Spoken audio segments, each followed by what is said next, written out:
بسم اللہ الرحمن الرحیم اعوذ باللہ من الشیطان الرجیم بسم اللہ الرحمن الرحیم الحمد للہ نحمدہ ونستعینہ ونستغفرہ ونؤمن بہ ونتوکل علیہ ونعوذ باللہ من شرور انفسنا ومن سیئات اعمالنا من یہدہ اللہ فلا مضل لہ ومن یضللہ فلا ہادی لہ واشہد ان لا الہ الا اللہ واشہد ان محمدا عبدہ ورسولہ اللہم صلی علی محمد وعلی آل محمد کما صلیت علی ابراہیم وعلی آل ابراہیم انک حمید مجید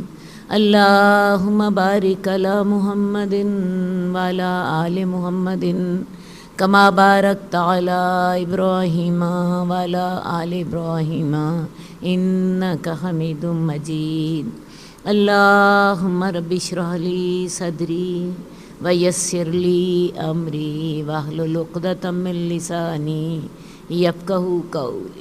میری ساری بہنوں کو، بیٹیوں کو السلام علیکم۔ آج میں نے آپ کے لیے جو موضوع کا انتخاب کیا ہے وہ ہے ہم نفاق سے کیسے بچیں۔ تو میں آپ کو بتانا چاہتی ہوں کہ انسان جو ہے صرف ایک جسم نہیں ہے، ہمارا جسم جو ہے روح اور جسم دونوں سے مل کر بنا ہے۔ آپ کو پتہ ہے ہمیں جسم نظر آتا ہے اور ہم اسی جسم کے لیے بہت زیادہ اہتمام بھی کرتے ہیں۔ کھانا کھانا ہے، آرام کرنا ہے، سونا ہے، علاج کرنا ہے۔ اگر یہ جسم بیمار ہو جاتا ہے تو آپ دیکھیے ہم اس کا علاج بھی کرتے ہیں۔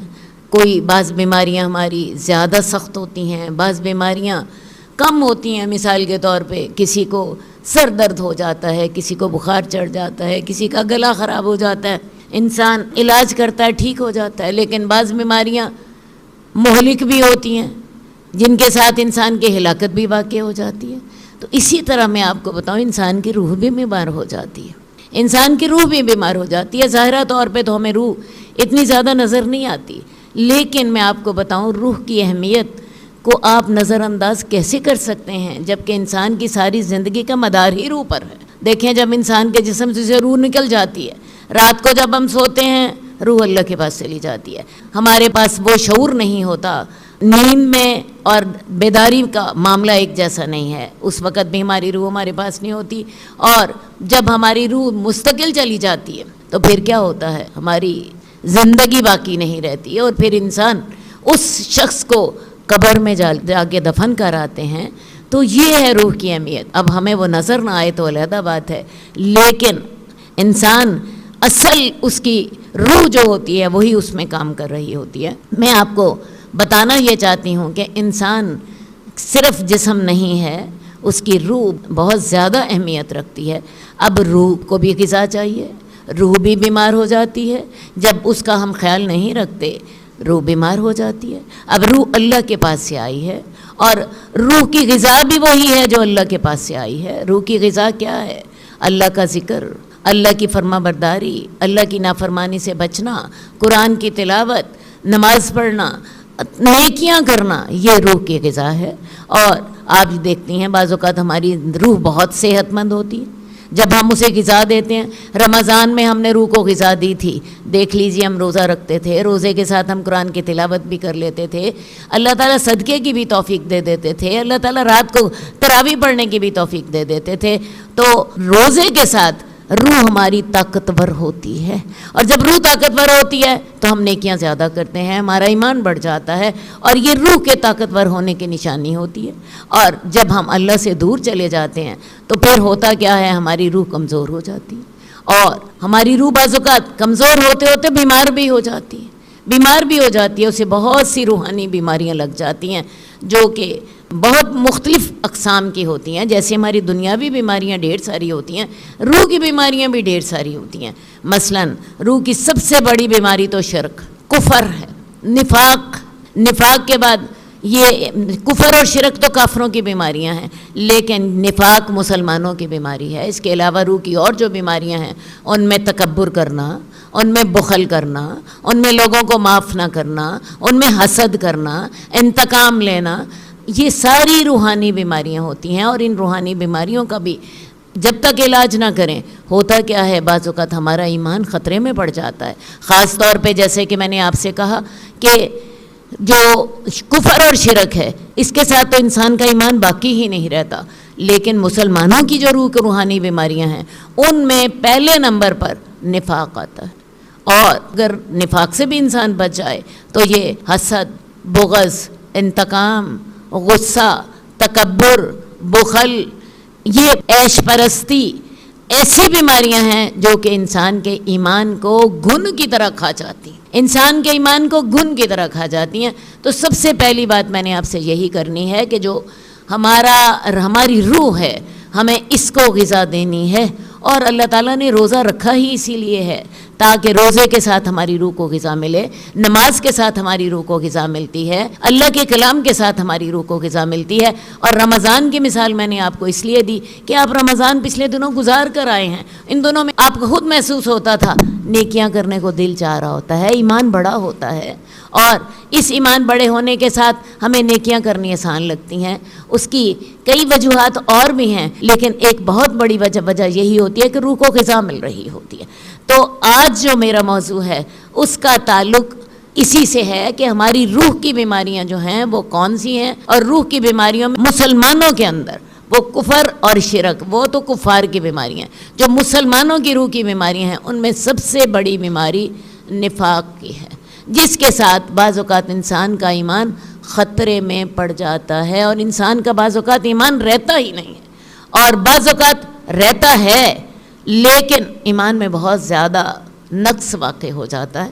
تو میں جیسا کہ آپ کو بتا رہی ہوں کہ جو ایمان والے لوگوں کی سب سے بڑی بیماری کون سی ہے، نفاق کی۔